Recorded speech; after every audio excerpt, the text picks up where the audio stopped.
It's not your fault that you're feeling behind in life. Most people, 90% of people feel behind in life, and Nietzsche has a solution for all of those people. 100 years ago, 90% of people were self-employed.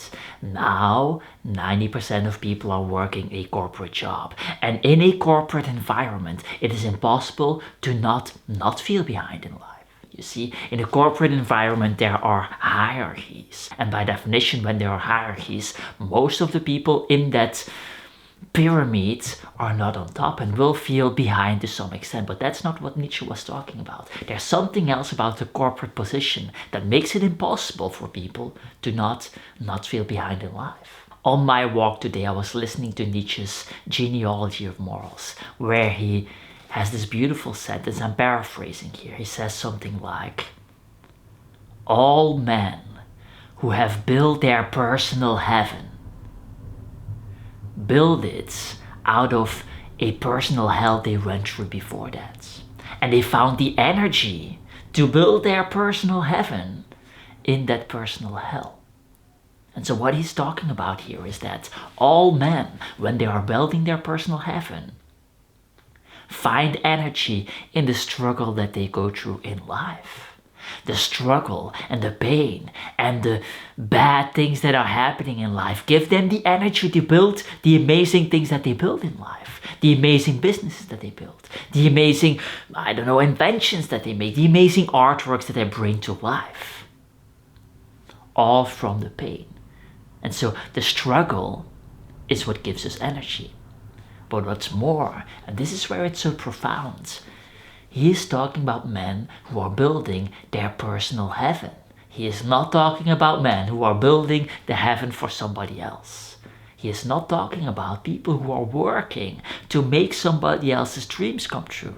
He is talking about people who are working for their own dreams. And so this idea works very well in the beginning of the 20th century, when 90% of people are self-employed.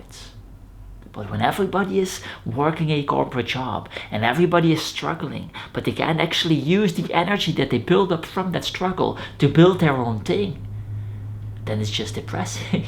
And so Nietzsche understands that we are getting energy, escape energy, necessary to go into the higher realms, where we will be able to build our personal heaven, and that we will get that escape energy from the struggle that we have in life. And an energy that we can derive from that, if and only if it is put in line with our personal heaven, with the personal goals that we have, the personal dreams that we have, the personal future that we envision for ourselves, not when it is building somebody else's personal future.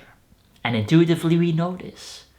We all played sports when we were younger, or played piano when we were younger, or learned how to paint when we were younger. And when we were learning those things, we were struggling.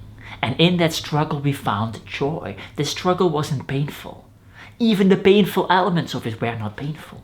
Going to the gym and then experiencing that pain, but feeling your muscles grow, is not a bad form of pain. It's a very good form of pain, and we all know that it's good.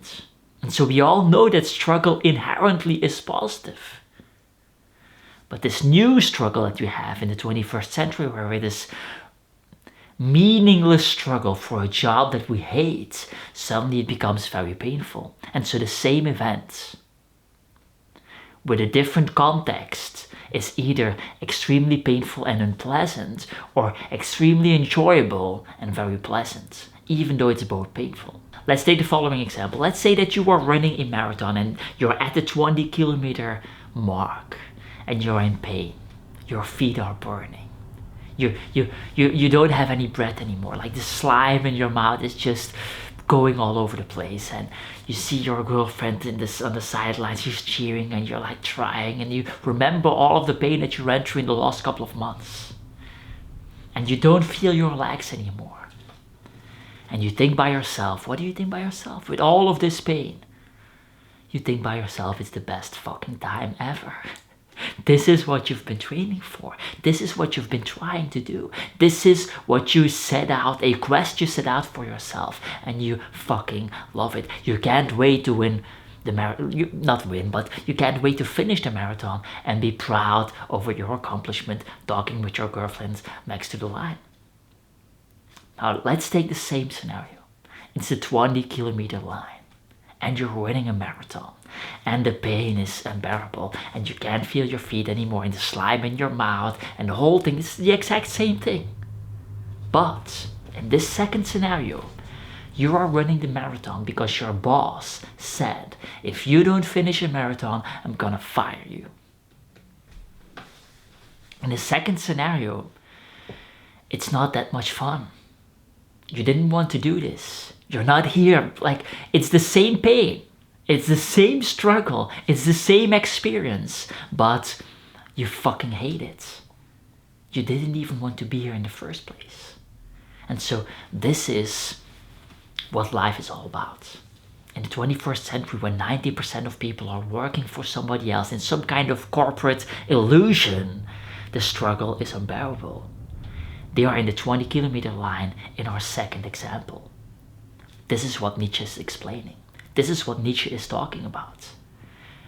The way to erase struggle for you in your life, the way to erase feeling behind in life, happens through the goal that you set out for yourself. Depending on the goal, your journey will feel pleasant or absolutely painful. The moment you take control over your destiny, the moment you take control over your future, the moment you take control over your goals, that is the moment that you don't feel behind in life anymore. Because suddenly you become a one of one.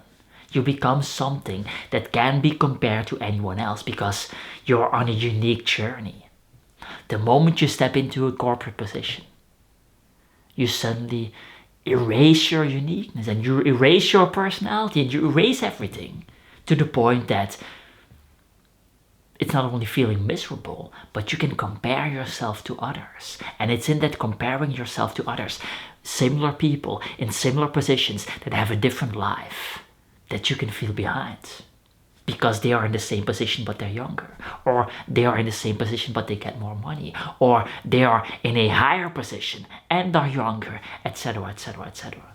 And so the moment you erase the comparison, you can't feel behind in life. And what is erasing the comparison? It's going back to the beginning of the 20th century, where you become self-employed, where you become your own boss, where you build your own projects, where you build your own future. The moment you build your own future, you will see that all of that struggle transforms into joy instantly. Now, if you're an artist and you're interested in this trajectory where you become your own boss as an artist, then I would recommend you my video. If I started a small art shop in 2025, I'd do this. That said, get the hell out of here.